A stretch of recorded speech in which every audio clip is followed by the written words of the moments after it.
Good morning and welcome. Thank you for joining us. Today is January 29th. This is our second coffee break update of the year. It also happens to be our 20th, and Mark didn't even know I was going to say that, but I went literally before we started this morning, I went and I counted all the way through, and this is our 20th coffee break update. So thank you so much for always being with us, for coming in, spending a part of your Friday morning with us. Most of the high desert is rainy or overcast, a little windy this morning. Luckily in here in our Zoom meeting room, there's no inclement weather. So this is a nice place to be. So happy that you could join us this morning. Before we get into any of our presentation though this morning, we did want to make sure and we pay tribute to our friend Paul Russ, who passed away last week at the age of 61. Paul was a very loyal and avid supporter of the Hesperia Chamber of Commerce for several years, and he was a fixture at the Friday morning coffee, the Hesperia Chamber of Commerce Friday morning coffee throughout his time serving on the Hesperia City Council. So we just wanted to take a moment and a moment of silence and remember our friend Paul Russ.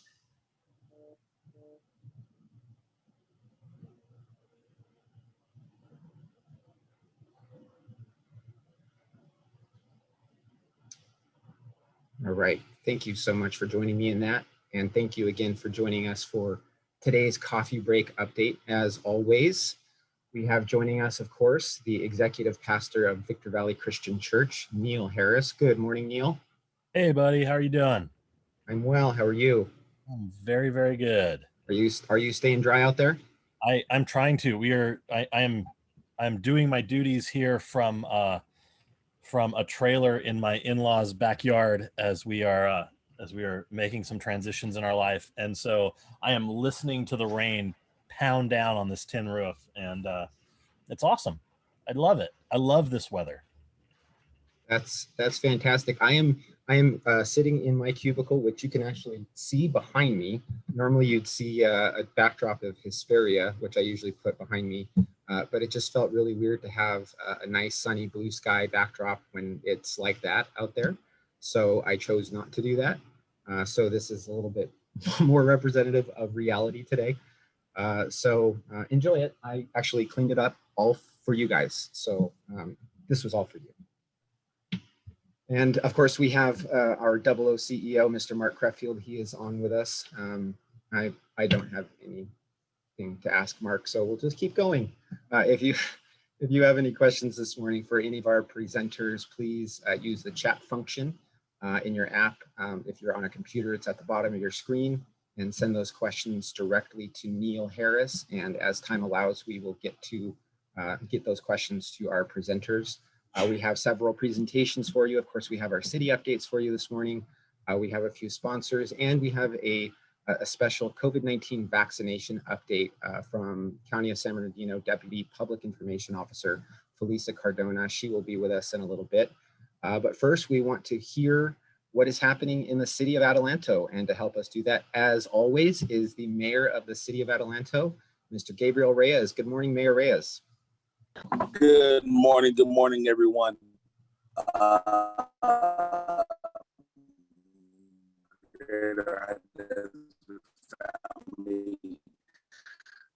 Thank you for having me. My condolences out to the Russ family and all of his friends and family who have suffered the infrastructure.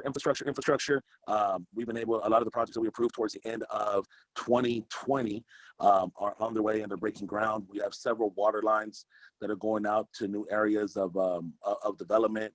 Like, we have the boring company right there by the stadium, but we also have a kimchi manufacturing, rice cakes manufacturing, and other Asian cuisines that are relocating from the city of leave Cardona up to Adelanto, and I'm excited for more jobs and more built out over there. Also, more water pipelines, just to increase the production of our economic growth, and also for our residents. Several parts of the city, the natural flow pan, because the water flows north, right, because of the Mojave River, goes through the city, and we're excited to announce that here in the next 30 to 45 days, we have a big water basin that's going to be used as a park throughout the year, but just in our rain season, it's going to capture about 90% of the water to send back over to our wastewater treatment. But most importantly, it's going to prevent a lot of hazardous and crazy flooding that happens on the north side of town, so that our residents don't have to go through that anymore. What else do we have going on?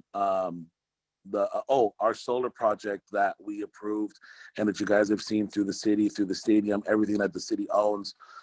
We've calculated the numbers, and I'm just happy to announce that zero cost to the city program is going to be saving the residents of Adelanto between $650,000 and potentially $750,000 a year, all money going back to our general fund. I stress those things because, the crazy deficit that the city inherited, right? So being able to save money for our constituents and put us in a better place is always exciting. And then lastly, but not least, we are going to be leveraging the stadium moving forward for COVID testing and the vaccine when it does get released. So it is free. Today is their first official day, rain or shine. They are there at the stadium. And they're going to be working from 9 to 5, and then Monday through Friday, free COVID testing. I believe it's like a 24-hour response time on your results. And then the more testing that we're able to get up here in the region, and now we're going to have a great update by the county, we're also going to be able to get more vaccines. So let's get tested, let's stay safe, let's stay healthy. And that's all for now with the City of Adelanto.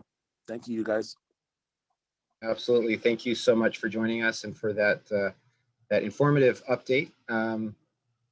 Do we have any questions for Mayor Reyes, Neil? We do not. No questions came through the chat. Okay.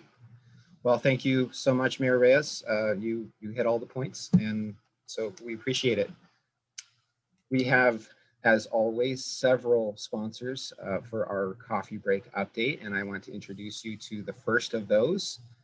From Coldwell Banker, we have joining us Chris Lamoureux. Good morning, Chris. Good morning. Okay, good. I'm not on mute. Just wanted to bring you a quick housing market update. 2020 had the strongest home sales in over 15 years. In California, home sales were up 3.5% over 2019, despite our lack of inventory. Yep, more homes sold in 2020 than 2019. In December, the median sales price for California hit a record high of $717,000. That's up 17% over last December.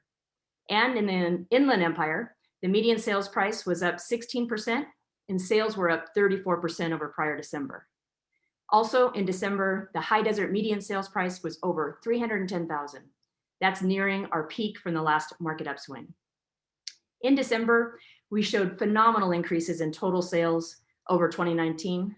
For example, California had a 28% increase, Lake Arrowhead had 78%, Big Bear 54%, and our local market sold nearly 15% more than homes from prior December.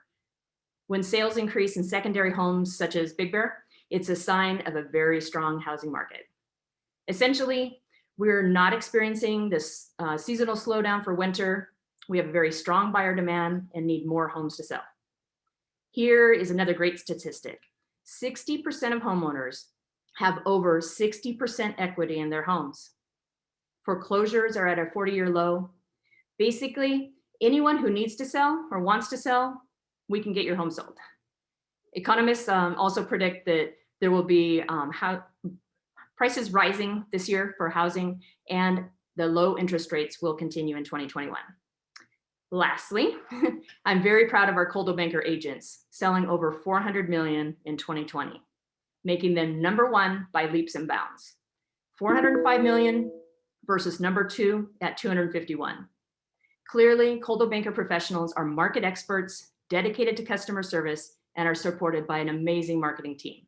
So for the full housing report, Join us at the Coldwell Banker Commercial Virtual Symposium in March, or give me a call. And everyone, have a great Friday. You do the same, Chris. Thank you so much for that. And of course, thank you for sponsoring this morning's coffee break update. If anyone else is interested in sponsoring the coffee break update, just contact CEO Mark Creffield and he will tell you how to do that. And speaking of Mark Creffield, Mark, take it away with an update on chamber stuff. Why not? Thank you, Marshall, for that wonderful introduction. I sincerely appreciate that enthusiasm. Good morning, everyone. Thank you so much for being here. We're almost a month into the merger and things are going pretty well. The database is looking pretty well, but what I mentioned last coffee break, if any of you cannot log into your account, please send me an email or put a message in the chat and I will send you out the credentials for you to log in and create a username and password. I wanted to mention that our State of the City, which will be the City of Victorville, is coming up at our Valley Morning Insight next Wednesday, February 3rd at 8 a.m. If you've not yet registered, you can find the link in today's e-blast that will be sent out at 1 o'clock today. Speaking of the 1 o'clock e-blast, as always, we're allowing our members to promote themselves at no cost. So if you're interested, all you have to do is send us a PDF flyer and your logo, and we will get that out in every Friday and you can swap out that logo as well. Or if you do not have a flyer, you can also just put a link to your website. Also, our friends at the San Bernardino County Workforce Development is having a 2021 California labor law update event on Thursday, February 11th from 10 a.m. to 11:30 a.m. And you can also register for that event. Again, check for the link in today's e-blast. Our next coffee break update, as Marshall mentioned, is 2 weeks from today on Friday, February 12th. Sponsorships for this coffee break have actually already sold out, but if you do want to sponsor a future coffee break, we do have some spots available for our February 26th, March 12th, and March 26th coffee breaks. That's all I have, Marshall. Back to you, and thank you again for everything you're doing. Thank you, Mark. That's awesome that we already have sponsorships sold out 2 weeks from now. By judging just by the number of people who are joining us today, right now we have 94 participants in the room, which is that a record, or it's pretty close to a record, isn't it? Pretty close. Last week, 2 weeks ago, I think we were just over 100 for the education update, but this is really a wonderful turnout. Yeah, so it's proof that this is a good medium for those who want to sponsor to get the word out about your business, about your products, about your events. Even if they're digital, this is a good way to reach a large number of people in the high desert, the greater high desert. All right, thank you for that update, Mark. We are going to get on to another update. Again, just as a reminder, if you have any questions for our presenters, please send them to Neil Harris using the chat function. Next up, we have the City of Hesperia, and joining us is the mayor of the City of Hesperia, Cameron Gregg. Good morning, Mayor Gregg. Good morning, everyone. First, I'd like to start off with sending our thoughts and prayers to the Russ family. It's a tragic event. So our thoughts and prayers are definitely with the Russ family at this time. I'd like to hit a couple key things that are going on with the city. First, the CAP program is now accepting applications from nonprofit organizations serving Hesperia, and those applications must be submitted by February 1st. We still got a little bit of time, so get those in. Additionally, we have the Tire Amnesty Day, Saturday, February 6th from 7:30 to 12. Additional information's on our city website. The City of Hesperia started 2 programs that will provide grant assistance for residents and business owners impacted by COVID-19. I know Mark sent out some emails on that, so definitely get those applications in as well while we still have the funds, and visit the city's website if you need any additional information on that. And lastly, the City of Hesperia appreciates our military service members. And to show our gratitude, we recognize them by placing military banners at various locations throughout the city. I know a lot of you have seen those banners. So if your loved one is on active duty, please visit the city website for additional information, and let's get those banners up for our service members that are active, overseas, deployed, stateside, it doesn't matter. Let's show our support as a city and a community. And that will do it. Thank you, Marshall. Thank you, Mayor Gregg, for that. Neil, do we have any questions for Mayor Gregg and the City of Hesperia? No questions for Mayor Gregg. Everyone's on point this morning. Thank you so much for that. We appreciate it. Next up, we have another sponsor to introduce to you. Before I introduce this person, I have to say that I asked her before we came on the Zoom call to clarify on pronouncing her last name. I'm sure most, if not all of you, have seen the spelling of my name, and it has been a lifelong adventure of telling people it's not Martial, it's not Martel, it's not Martin, it's just Marshall. So I had to make sure and clarify because I understand that. And she said, you know what, it's just Shannon. So I'm going to welcome Shannon from Quick Quack Car Wash sponsoring this morning's coffee break update. Hi, Shannon. Hi, good morning, everyone, and happy Friday. Super excited about finally being able to step out and be a part of the chamber a little bit more active. We have been waiting for the official launch of our new location there in the high desert, and it is going to be quickly followed by many others. So Victorville will be opening up probably on Tuesday, Wednesday at the absolute latest, but we're going to be kicking off. Quick Quack does a lot of things very differently than other organizations, and definitely very differently than other car washes. We are in need of your guys' help on a few different platforms. Number one, February 22nd is our preview fundraiser night. Every time Quick Quack opens a new location, we adopt an individual or a family within that city that we can support and tie into to raise money for. So we do a matching fund that night, free car washes for everyone, and we're only accepting donations. Definitely make it a community effort. So I am actively looking for an individual or family in need in the community. So if you know of anybody, please reach out in the chat and I can provide you with my email address. I'll send you over the application and we can go from there. But then on the 24th, after the 23rd, we'll do our ribbon cutting, and the 24th, we kick off with 12 days of free car washes. Nonstop, the entire time, 7 a.m. to 7 p.m., rain or shine, does not matter. Free car washes at our location. We break record numbers those days. If the weather's good, we usually see between 1,200 and 1,500 cars each and every day. So I am super open to working with any of you guys that want to come out, promote your business, or advertise as a static display during that time. So that would be great. And I'm actually going to offer a Quick Quack Chamber Challenge. What's going on is we do so many good things in the community, and we love to be a part of fundraisers and special events and community efforts. But nobody knows what we're doing or what we can do if they don't follow us on social media.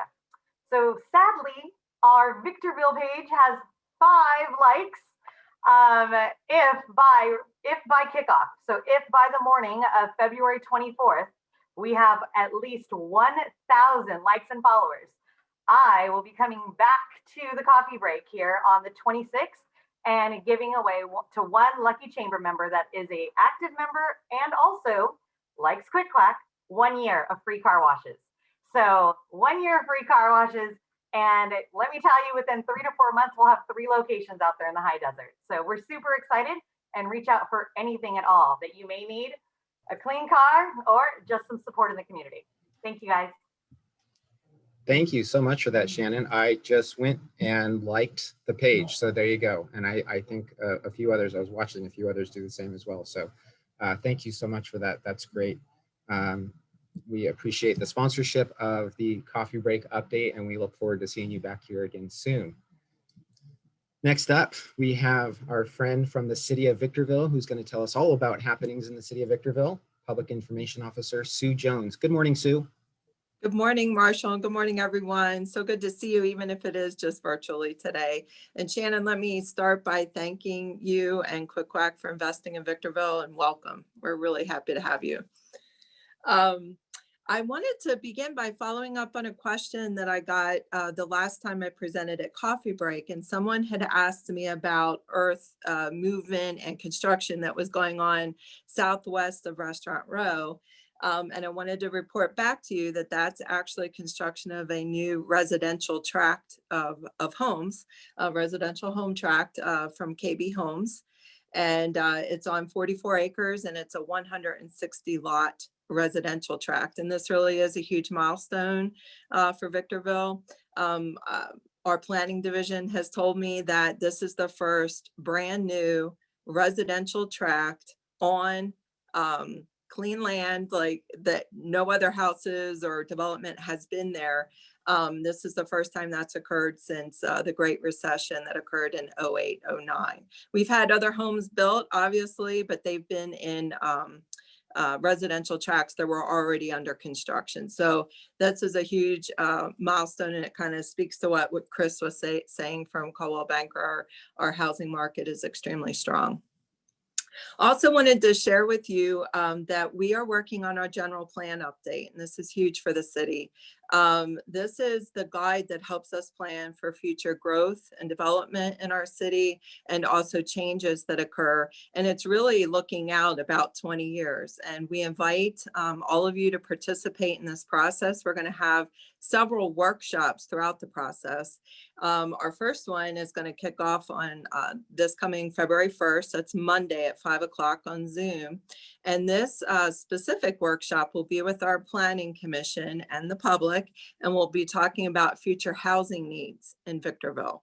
And if you'd like to join us and learn more about the general plan update, we also have surveys posted at this web link I'm going to give you. It's victorville.ca.gov/general plan update. And there you can learn about the general plan. We're going to be drafting for the first time ever an environmental justice component of our general plan.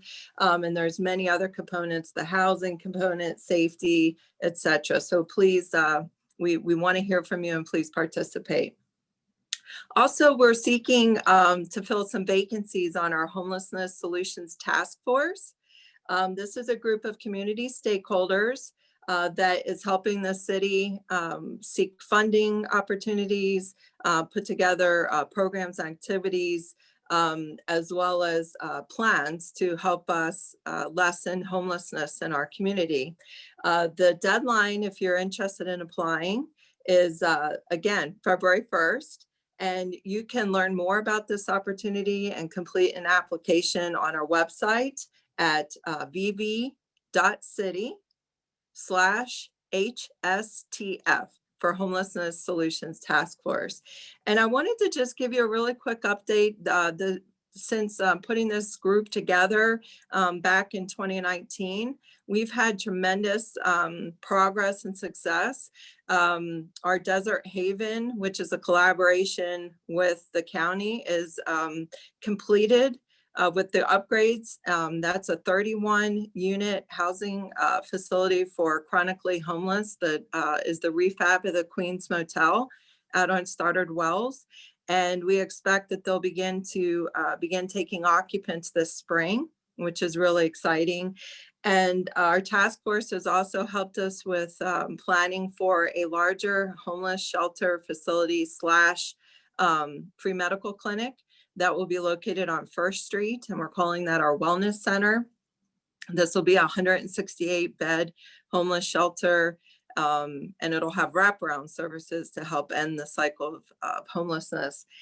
We just received a large $630,000 grant that will actually be given to us annually to support operations of the shelter, as well as a one-time $300,000 grant. So we're excited to see momentum going on this large project for us. And again, if you're interested in learning more about the city's efforts to end homelessness in our city, please go to victorville.ca.gov/homelessness solutions. We're also going to have an event next Saturday, February 6th. It's our Shred Fest and Recycling event. This is a drop-off event. And you can bring documents to be shredded. We'll have a shred company there on site so you can watch your documents be shredded. And we're also encouraging you that if you have unwanted items like old appliances, e-waste, scrap metal, mattresses, box springs, please bring them to this event. It's absolutely free. Again, it's on February 6th at the Materials Recovery Facility, or MRF as we like to call it, out on Abbey Lane, which is just off of Stoddard Wells. And that'll take place from 8 a.m. to 12 p.m. on the 6th. And I wanted to share with you, if you ever have questions about how to get rid of unwanted items, we have tremendous free services for just about anything you want to get rid of, so you can get rid of them the right way. Please go to victorvilleca.gov/dumpitrightVV and learn more about all of our free disposal opportunities. And the last thing I'll share with you is we have started our new digital newsletter. If you want to stay updated on what's going on with the City of Victorville, we put out this newsletter every other Thursday. And if you'd like to sign up, just go to our website, look for the Stay Connected slider. It's down on the bottom corner of the page, and our website's victorvilleca.gov. And we look forward to seeing you for the State of the City on February 3rd when our City Council presents. Thank you so much, and back to you, Marshall. Thank you, Sue, for that. We appreciate that. When I was a resident of Victorville, I used those services numerous times for dumping it right, and they are tremendously helpful if you live in Victorville. A quick question of my own on the event. What was that? It was on February 6th, right? Yes. Is that open to only Victorville residents? Oh, I'm glad you asked that question. That is open to residents of the entire high desert. Oh, really? Okay, Yeah. That's great. Yes. I'm glad I asked. Thank you. Yeah, absolutely. Neil, do we have any other questions for Sue? Yeah, one quick question, Sue. Is there a means to dispose? Does the city offer a means to dispose of motorhomes and/or boats? I'm laughing because those are big items. That's an understatement. Yeah.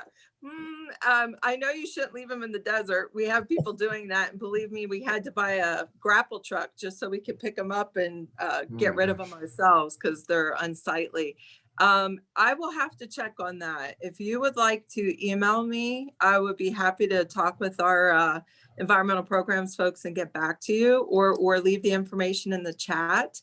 My email is sjones@victorvilleca.gov, and I would be more than happy to help you. On that note, Sue, someone else asked if you could put the address for the homeless task force in the chat box. So if you could do that and your email, I think that'd be excellent. Yep, I'd be happy to. Cool. Thank you so much, Sue. Thank you for all that information. Good update for the City of Victorville this morning. Now we have another sponsor to introduce to you. We always we enjoy having her with us to share some information from Transform Nation Training and Development LLC. Please help me welcome Dr. Kenesha Williams. Good morning.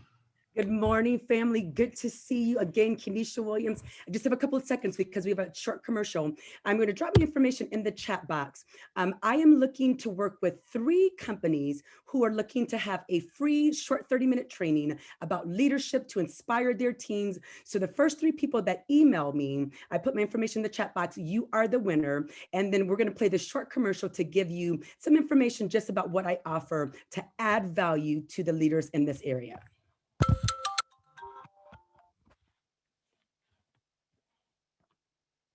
Volume.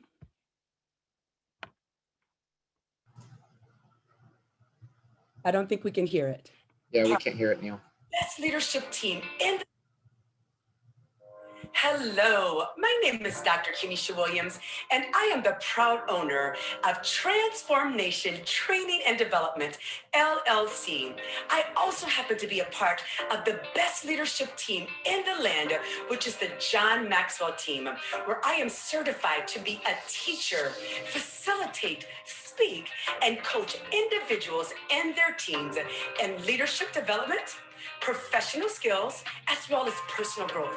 I also have the training, resources, and experience to come alongside of leaders and their organizations to help them with their performance, productivity, and profitability.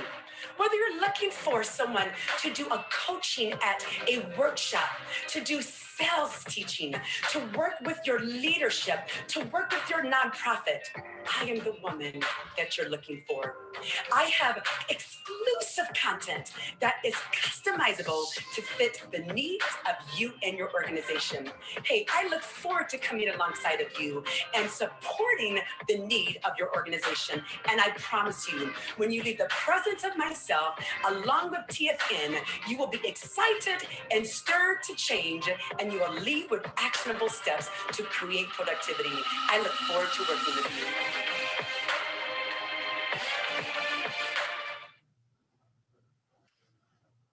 Thank you so much, Dr. Kenesha Williams and Transformation Training and Development LLC for your sponsorship of this week's coffee break update. Once more, if you are interested in sponsoring any of our coffee break updates, please shoot a quick message or an email to Mark Creffield, and he will tell you how easy it is to be a sponsor. Next up, we have our dear friend, dear friend. Did I say that enough times, Doug? Dear friend? He's not sure. Okay, I'll work on it in 2 weeks from now too. I'll get better, I promise. That check's already cashed, so I want to make sure I do this right. The town manager from the town of Apple Valley, Doug Robertson. Good morning, Doug. Good morning, Marshall.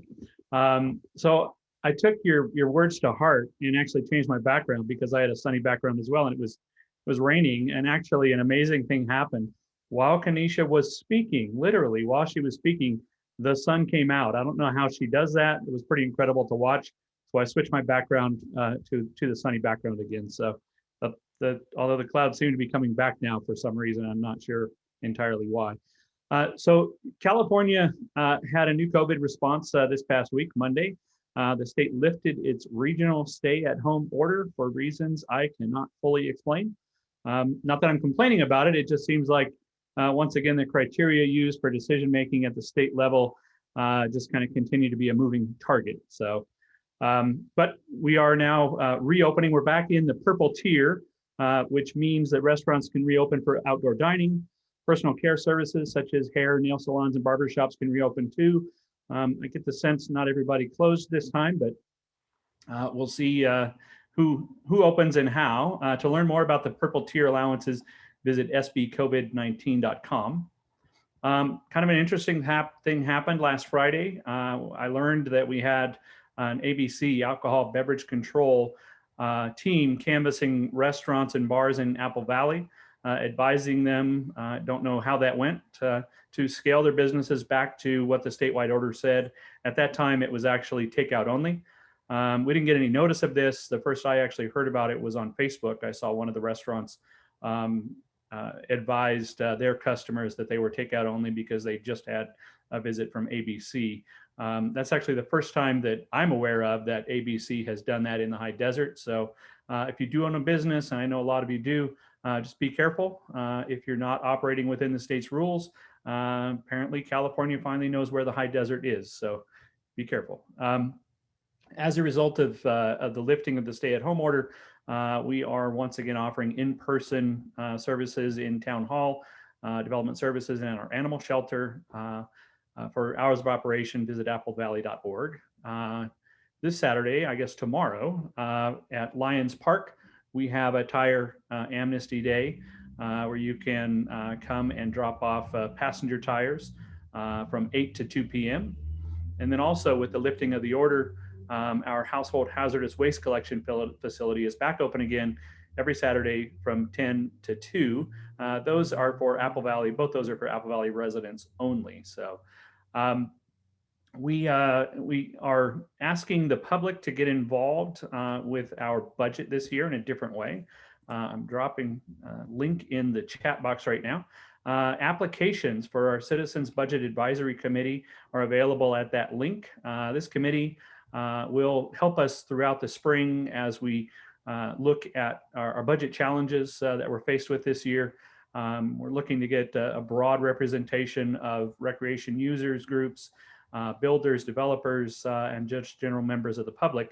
The council will each council member will select 2 people from these applications to be on the committee. So they will ultimately select 10 as a group, and then the 5 council members will also sit with those members of the public and meet probably once to twice a month for the next couple of months until we get our sort of marching orders as staff as to how to put the budget together. And then the council will adopt the budget as they normally would in probably June of this year. So this would be for the 21-22 budget. So had an interesting phenomenon, and this wasn't in my talking points that my staff prepared. It was a meeting that I had yesterday. We were reviewing our third quarter sales taxes, sales tax receipts over the year prior. So the 2020 receipts for the third quarter of 2020 and versus the third quarter of 2019. I don't normally report on these things, but I've just kind of found it interesting. The previous quarter, the second quarter, we were slightly down due to the stay-at-home order. As we kind of entered it and people, a lot of people were out of work and whatnot. We weren't quite as down as far as we had originally projected. But the third quarter, surprisingly, was actually up versus 2019. And we kind of were talking with our consultant about it and what are the possible causes. And I don't have any data to support this other than perhaps just a little bit of kind of common sense and noodling about it a little bit. That our high desert is about 70% commuters. And for much of 2020, our residents who remained employed were working from home versus driving down the hill. So those 70% who normally would be driving, if a majority of them were staying home, working from home, that would mean their lunch breaks. And, if they went out shopping on a lunch break or perhaps, on their way home from work, they were already home. So they were shopping online or shopping in our local stores.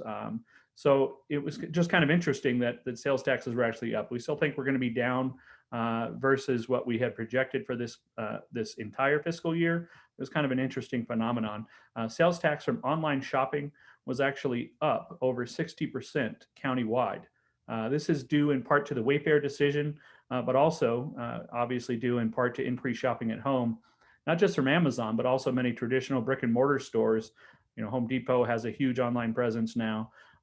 They're increasing that online presence in order to compete. So that is all that I have, Marshall. I appreciate you guys giving me the opportunity to speak and to I always enjoy batting cleanup on these calls. Well, you're great at it, so we appreciate it, Doug. Always have a lot of good information for us, and I'm surprised you didn't have really any jokes toward Mark, but I'll ask you to step that part of your presentation up for our next gathering. Neil, do we have any questions for Doug? I think Neil's looking for the unmute. He's saying no. So actually, no. I do, Marshall. I actually had, I see over here, I have a direct message asking about progress / schedule for the Liberty litigation. And as I look at my calendar, next Thursday and Friday, the 4th and 5th, will be closing arguments for that case. That's when they're scheduled. As far as we know, there's not going to be any delay to that. We are working with the courts and with the attorneys from Liberty to try to come up with some kind of a streaming option for people to watch, because the courtroom will be restricted to visitors. So that's the update on that. Thank you for asking that question. Got it. All right. Thank you so much for that, Doug. Neil, we still don't have any other questions for him? No. Okay. And you were unmuted and then you muted yourself again. And my computer's acting up. That's what I was trying to tell you. My computer's misbehaving. And no, we don't have any more questions for Doug. Wait, I take it back. Wait. Casey Armstrong snuck in at the last second. Anything new after that survey for the parks in Apple Valley? Nothing new yet. We did have, I think it was night before last.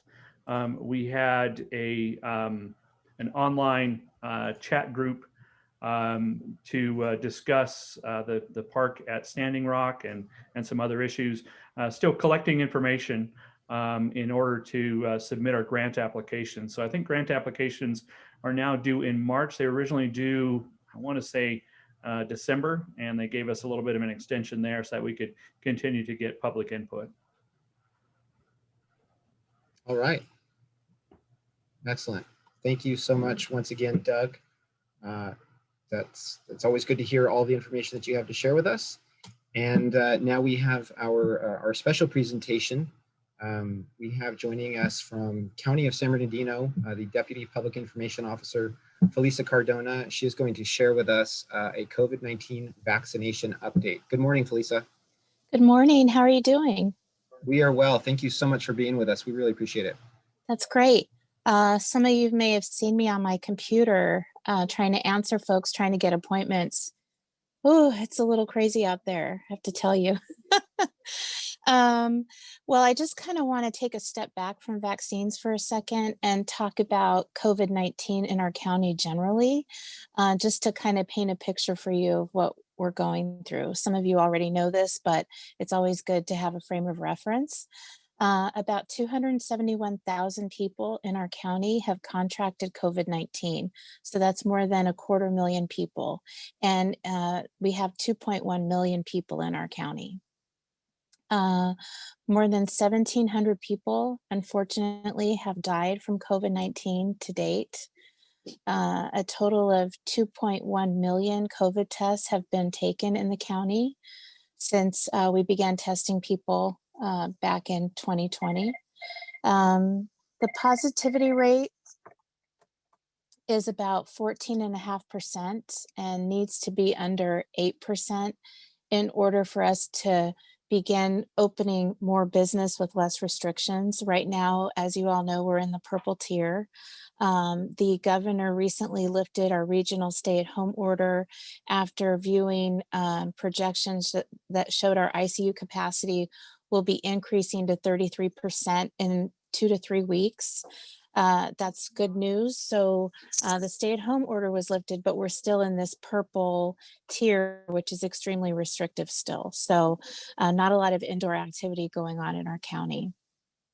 When our positivity rate goes below 8%, we can move out of the purple tier and into the red tier after 21 days of showing good numbers.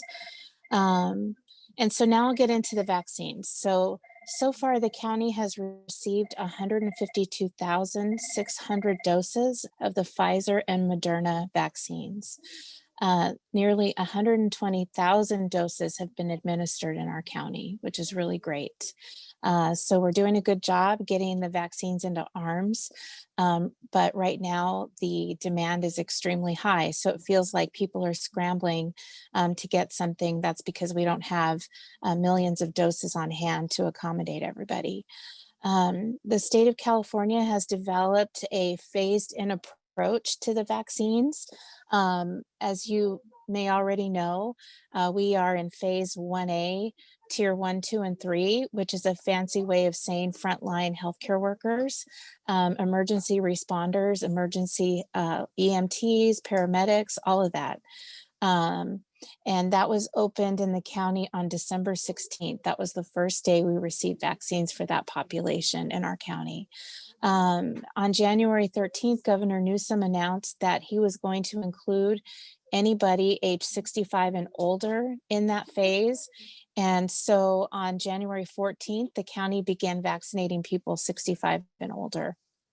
And last week, we did dip our toe into phase 1B, tier 1. We didn't put our toes all the way into phase 1B. We only began vaccinating police and firefighters in that segment. That segment also includes teachers, grocery store workers, childcare workers. And so that is the group that's still waiting for their vaccine. And I believe after that, the governor has announced that he's going to start looking at more of an age-based criteria. We don't know what the cutoff age will be for that age-based criteria. In the past, the state had indicated it was going to be doling out vaccines by industry sectors, such as logistics, such as retail, warehouse workers, but now we're hearing that he is going to start to pivot toward more of an age-based cutoff. And once we have more information on that, we can let everyone know. As you can imagine, the demand for vaccines and appointments to get vaccinated are extremely high. And we continue to lobby the state for more doses. And in turn, the state is lobbying the federal government for more doses. Right now, our hotline is jammed with people, mostly seniors, trying to get appointments. The state's online appointment system is very buggy. It's difficult to navigate. I registered my parents for vaccine, and I am tech savvy and they are tech savvy, and we all had trouble with it. So it's not an easy thing. And so we're getting a lot of calls into our hotline, people who need assistance making appointments. The state is supposed to be fixing that with a new system called My Turn. It's going to work as both a notification system and also an appointment system. So you'll be able to sign up for notifications when you're eligible to receive your vaccine, and then you'll be sent a link for an appointment once you're able. So that's supposed to be coming in the next couple of weeks from the state of California. They've already started a pilot program using that system in Los Angeles County and in San Diego County to kind of work out the kinks and the ripples before they deploy it statewide. But we're hoping that it's a lot better than the system they have now, because I can't imagine being 80 years old and trying to get a vaccine appointment right now. I just can't even imagine. So it's very difficult. But those of you who need assistance, anybody you know who may need assistance can call our hotline. That number is 909-387-3911. And as I said, we've been pretty good, more adept than other counties, I would say, at getting vaccines into arms. I know that the state has started to form a partnership with Blue Shield to get vaccines deployed faster. They're going to be a third-party administrator for the state. So we're hoping that that helps streamline the process even more. I wish I could tell you when I know teachers, childcare workers, and grocery store workers will be able to get their vaccines. We don't have a date certain. As soon as we do have a date certain, we will be putting that out on our website, our social media, our news media. We have a weekly PIO call. Sue Jones is on that call. And we try to get our word out to all the people that we know to let them know that these appointments will be open. But we don't want to do that when our vaccine supply can't meet the demand. It already is that way. So if we continue to open tiers and phases, we're going to have even more clamoring for vaccine. I just kind of want to get into the three methods by which we're going to be deploying these vaccines. The first method will be stationary pods. So a lot of you are already familiar with our testing sites throughout the county. We will have similar sites like that for vaccines. So you'll be able to make an appointment and go to a medical pod in Ontario, a medical pod in Victorville, a medical pod in San Bernardino, and all over the county. I know the state and probably the federal government also plan to open some of these sites as well as we move forward. The second plan is to have super mega sites, high capacity locations. A lot of you have already heard about Los Angeles County using Dodger Stadium to give vaccines to healthcare workers. Orange County is going to be using Disneyland to vaccinate their eligible folks. And on Tuesday, if all goes well, we have a super mega site planned at the Speedway, the Auto Club Speedway in Fontana. About 2,500 people will be served at that event. The links for appointments for that event have not yet gone live. So as soon as they should go live, probably on Monday. We don't want to do it today or over the weekend because that's going to cause a lot of frustration for people who are going to have trouble getting appointments. So we want to make sure they can at least call the hotline and get some assistance if they need help. We anticipate that's going to fill up extremely fast. So it's almost like getting concert tickets at this point. And the third method by which we hope to dispense vaccines is to deploy mobile teams in vans to far-flung areas of the county that are extremely hard to reach and extremely remote, and also to reach seniors who are homebound and can't travel far, who can't travel at all. So those plans are underway with the Department of Aging. Some of these mobile stops will be at local county libraries and local senior centers, so that we can get to folks who can't drive down to the speedway and sit in their car for 2 or 3 hours. We recognize that that type of event is not for everybody, that it doesn't reach all of our populations. So that's something that we intend to begin in the next couple of weeks. I know a lot of you are wondering, why the Speedway? Why not Victorville? Why not Hesperia? Why not Apple Valley? Why not up here in the high desert? Well, we are working on that. We're working on events in the mountains, in the desert, in Morongo Basin, all over the county. So it's just a matter of not having the doses to hold all of those events simultaneously throughout the county. So as soon as the dose flow, as soon as the spigot gets turned on, we have the infrastructure, we have the ability to start those events. So but ultimately, the state does not anticipate the county being the purveyor of all vaccines. Just like right now, most of you probably don't come to a county site to get your flu shot. You go to your doctor, you go to your pharmacy, you go to Walgreens, you go to Costco, you go to CVS, Save-On, Rite Aid, whatever. And so the state is going to start flowing more vaccine into those entities, into those traditional sites where most people normally get their vaccine.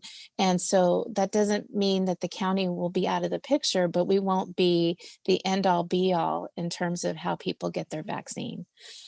So right now, while we are the main supplier of vaccine, we are seeking healthcare workers such as nursing assistants, LVNs, medical assistants. We want general administrative staff who can help us at these super mega sites and our medical dispensing pods.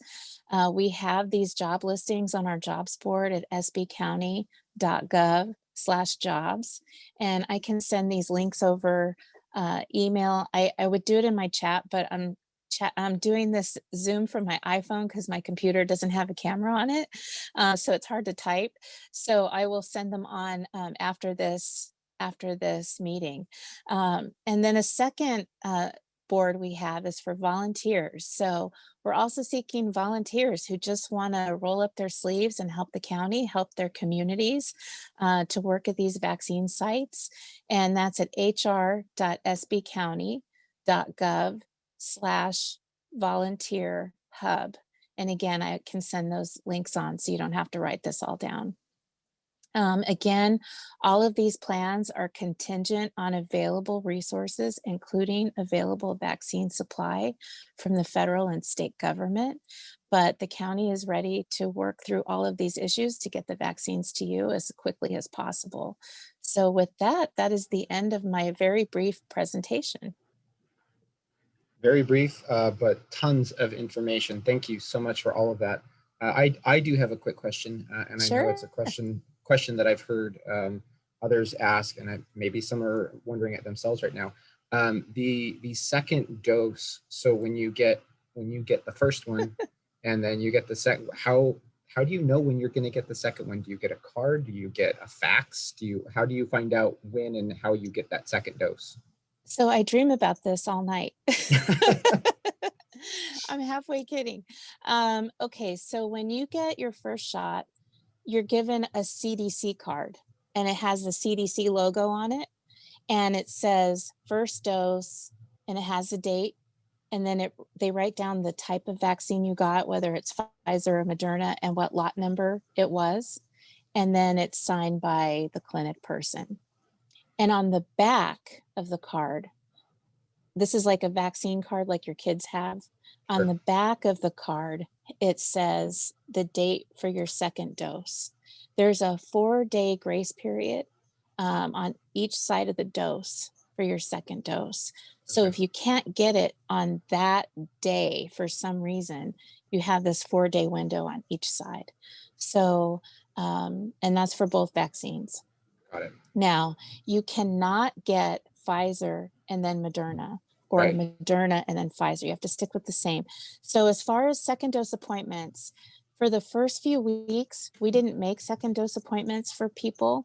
And so now our teams are working to email and call and notify all the people who got first dose appointments that their second is due. And they're giving them priority links to make appointments for their second dose. Yesterday and today, we are having an event at Arroyo Valley High School in San Bernardino for people who need their second Pfizer dose. On our website today, which is sbcovid19.com/vaccine, we have second dose appointments into February 6th. So we've been letting the public know that, hey, if you got your vaccine 3 weeks ago, now is the time to come and make your second dose appointment. Moving forward, I believe they started today or yesterday. People are going to have a second dose appointment made at their first dose. So for instance, this event we're having at the Speedway, folks who make an appointment for their first dose at the Speedway will then get a second dose at the Speedway 3 weeks apart. And so that'll relieve a lot of our staff from having to reach out and call, but it also relieves a lot of anxiety that people have about trying to get into these competitive slots to get their second dose. Right. And it answers questions like the one I just asked you. So there we go. Yes. So there we go. I believe Neil has received a question for you. Neil, do you want to ask for Felisa what you have? Yes, I've got two. One I think Okay. you dovetailed on just a moment ago, but you can reiterate it. So do you have any information to share regarding side effects for the very elderly and frail that Yes. help them inform making a decision? We have had no adverse notable side effects in our county since we began vaccinating in December, which is excellent, outstanding news. Now, the Moderna vaccine in San Diego County, there were a few workers, healthcare workers, who had an allergic reaction. There was a cluster of them. So Moderna and the state of California and the CDC and a bunch of medical professionals went down to San Diego County and put a pause on that Moderna lot to find out what was wrong. Well, they didn't find that the reactions were related to that, anything wrong with that lot. And San Bernardino County had already vaccinated several people from that lot with no adverse effects. So after that examination, the state unpaused the Moderna lot and we went forward with dispensing that. So as of now, we've had no notable side effects in any population, in any age, in any ethnicity, none at all. So that is really good news. And we hope that that continues. Okay. And in a follow-up, just to affirm something you already said, you need to get the same vaccine for both doses, can't mix Yes. vaccines. No. And then also, if on that second dose, if you are not able to get it within that time period for whatever reason, do you have to start the series over, and how would that work? No, I don't believe so, but that's a really good question. That's more of a medical question. We have some FAQs on our website that I would direct people to about vaccines. So again, sbcovid19.com/vaccine. And I would look there, but I believe there's like a 42-day window that you can work in according to the CDC. So that's plenty of time to get that second shot. That is not necessarily something coming down from the county, but something that I heard from CDC. Got it. Thank you so Okay. much. I think that addresses everything that came my way, Marshall. Sure. I just have one more that came my way. I'm gonna assume this is our last question for you, Felisa. This comes from James Moses. He says, I understand our county has a short supply of vaccines. Do you think the shift to Blue Shield will help this? You know, I think anything will help because we really haven't had any kind of framework yet. It's all just been doled out to counties to do. As you can imagine, counties are strapped because we've been responding to testing. This really does remind me of the days of testing. If you guys remember, when we first started testing people, you could not get a test for days. And then once you did get a test, you had to wait 10 days to get your results. I know somebody who sat in their car for 10 hours waiting for a COVID test. Now you can get a COVID test in minutes and you get your results within 24 hours in some places. And so I think that once testing, it was going so poorly in the beginning because of supply and the lab impact on the labs. And I think once all of these manufacturers started to make tests, and once we were able to open up those sites and get everything flowing, it became a whole different picture. And so I'm assuming that that same thing will happen with vaccines. Like right now, it's the ugly early days of vaccine, and that as soon as we have this bigger flow and they go to all these different entities and it gets a lot easier, I think you're going to see what happened with testing occur with vaccines. So I'm optimistic. Well, if you're optimistic, then I will be optimistic as well. Yes. Thank you so much for that. Yeah, that makes a lot of sense to me. I'm sure a lot of people here agree. Also, this has been the last 11 months or so have been every month or so. It's like, well, there's a new piece of this, and now we have to figure out what we're doing in this next step. So it's all part of it of the same story, I suppose. So thank you so much for the update. Thank you for joining us and addressing our membership this morning. We appreciate it, and we will be putting a video from today's coffee break update up on the Greater High Desert Chamber of Commerce YouTube page, as well as the Facebook page and the Facebook pages of all the other chambers, so we can share that with the rest of the community. So we encourage everyone to do the same. Felisa, thank you so much for the update. You're welcome. I want to say also thank you to Adelanto Mayor Gabriel Reyes, Hesperia Mayor Cameron Gregg, City of Victorville Public Information Officer Sue Jones, and Town Manager of Apple Valley Doug Robertson for all of your updates. And I want to also say thank you to our sponsors this morning, Coldwell Banker, Quick Quack Car Wash, and Transformation Training and Development LLC. We absolutely appreciate your help in putting together Coffee Break Update every couple of weeks.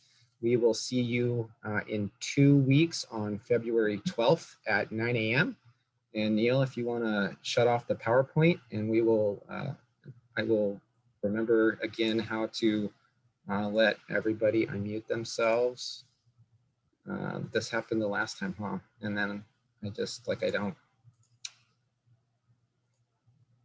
Neil, before we came on our call this morning, Neil was saying, Zoom is so frustrating. And I was, in response, I was like, Neil, it's fine.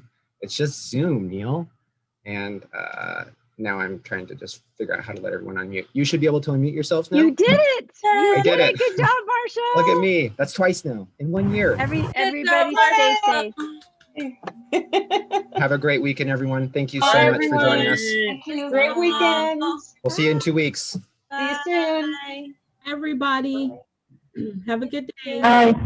Take care, everyone.